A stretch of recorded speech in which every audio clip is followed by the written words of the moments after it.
আসসালামু আলাইকুম প্রিয় দর্শক, আশা করছি সকলেই ভালো আছেন। প্রিয় দর্শক, গতকাল যখন সার্জিস, হাসনাত, নাহিদ, এনসিপি নেতাকর্মীরা বক্তব্য দেওয়ার জন্য যায়, সেখানে যখন পদযাত্রা সভা তারা অনুষ্ঠান পালনের উদ্দেশ্যে যখন গোপালগঞ্জে গিয়েছিলেন, সেই সময় তাদের উপর কিন্তু নিষিদ্ধ ছাত্রলীগ হামলা করেছিল। প্রিয় দর্শক, সেই হামলার সময় পুলিশের গায়ে বা পুলিশের গাড়ি লক্ষ্য করে এক ছাত্রলীগ নেতা তিনি কিন্তু ককটেল ছুঁড়ে মেরেছিল তাদের দিকে। অবশেষে সেই যুবককে হাতে নাতে গ্রেপ্তার করেছেন পুলিশ। প্রিয় দর্শক, তাকে গ্রেপ্তার করার পরে তাকে থানায় নিয়ে যায়। প্রিয় দর্শক, তাকে জিজ্ঞাসাবাদ করা হয় যে তুমি কি ছাত্রলীগ করো? তিনি কিন্তু বলেছেন না, তিনি ছাত্রলীগ করে না, তিনি আওয়ামী লীগ করে।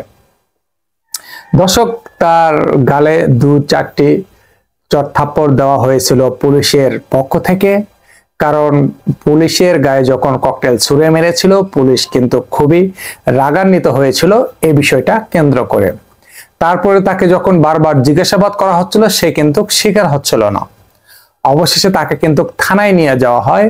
গতকালকের সেই আন্দোলন বা সেখানে যে হামলা করা হয়েছে, গোপালগঞ্জ থেকে মোট 4 জন এ পর্যন্ত নিহত হয়েছে এবং অনেকে আহত রয়েছে এবং তাদেরকে হাসপাতালে ভর্তি করেছেন গতকালই তাদের আত্মীয় স্বজন, এখনো চিকিৎসাধীন অবস্থায় রয়েছে।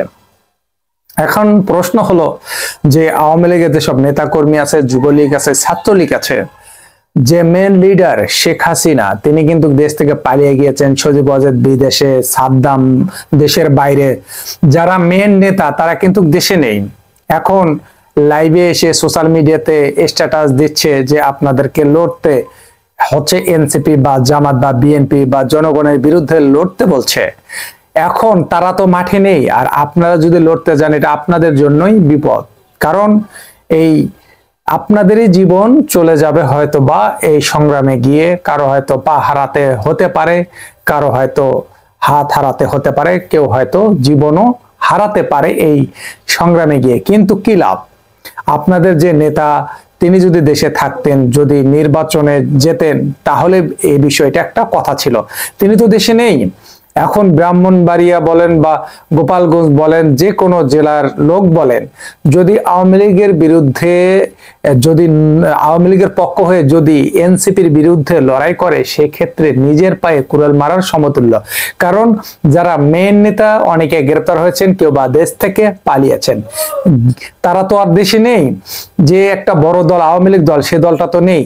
তাহলে আপনারা কার জোরে লড়বেন বা লড়াই করবেন?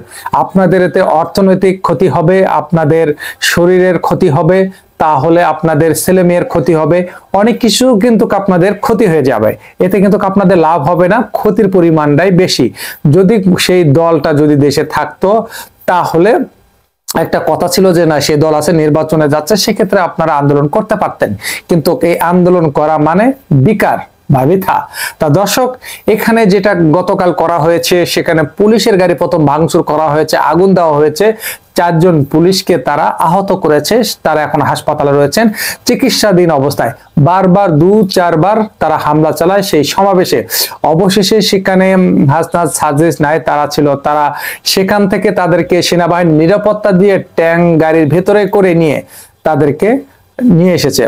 প্রিয় দর্শক, পরিস্থিতি এমনই ঘোলাটে ছিল, কয়েক ঘন্টা সেখানে ধাওয়া পাল্টা দেওয়া হয়, ইট পাটকে লিক আপ করা হয়, কিন্তু এক পর্যায়ে পুলিশ কিন্তু ভূমিকা পালন করেনি। তারা কিন্তু দূর থেকে দাঁড়িয়ে থেকে বিষয়টি দেখেছেন, এটা কিন্তু নিশ্চিত করেছেন সার্জিস, হাসনাত, নাহিদ। তারা কিন্তু বলেছেন, ফেসবুকে সার্জিস বিশাল একটি স্ট্যাটাসও দিয়েছেন। এখন সেনাবাহিনী যে ভূমিকা পালন করেছে, তারা কঠোর থেকে কঠোর ভূমিকা পালন করেছে। তারা হচ্ছে যারা অন্যায় করেছে তাদের বিরুদ্ধে তারা কিন্তু তাদেরকে গ্রেপ্তার করেছে, তাদেরকে ধাওয়া দিয়েছেন। তারপরে সেনাবাহিনী যে সাজওয়ান ট্যাঙ্ক রয়েছে, সেনাবাহিনীর গাড়ি রয়েছে, সেনাবাহিনীকে কিন্তু ইট পাটকেল নিক্ষেপ করেছে।